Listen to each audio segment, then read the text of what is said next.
धर्मांतरण के काले खेल से जिस आलीशान कोठी को छांगुर बाबा ने बनवाया था उसे 8 बुलडोजरों ने मिलकर मिट्टी में मिला दिया है।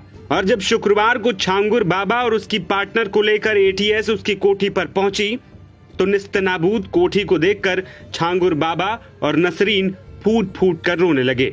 दरअसल अवैध धर्मांतरण के कथित मास्टरमाइंड छांगुर बाबा और उसकी सहयोगी नीतू उर्फ नसरीन को यूपी एटीएस शुक्रवार को बलरामपुर में माधोपुर गांव स्थित उसकी कोठी ले गई। वहां से कई दस्तावेज और इलेक्ट्रॉनिक डिवाइसें बरामद हुई जिनकी पड़ताल की जा रही है।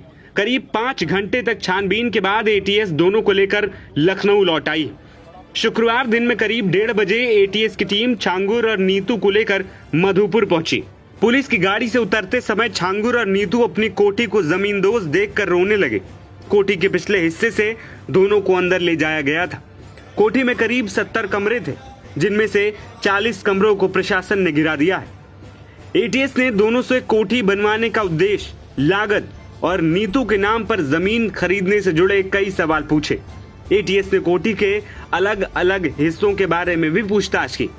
एटीएस ने यह भी पूछा कि कोठी में कौन कौन रहता था और क्या विदेशों से भी लोग आते थे। दोनों को उतरौला थाने भी ले जाया गया जहां उनसे धर्मांतरण के लिए हुई फंडिंग और इस गिरोह में शामिल लोगों के बारे में पूछा गया। इसके बाद अलग अलग दोनों को तहसील भी ले गए और उनके द्वारा खरीदी गई जमीनों और प्रॉपर्टी डीलरों के बारे में जानकारी जुटाई गई। बता दें कि अवैध धर्मांतरण के मामले में फंसे जलालुद्दीन उर्फ छांगुर बाबा की साजिश का दायरा पूछताछ में लगातार बढ़ता ही जा रहा है।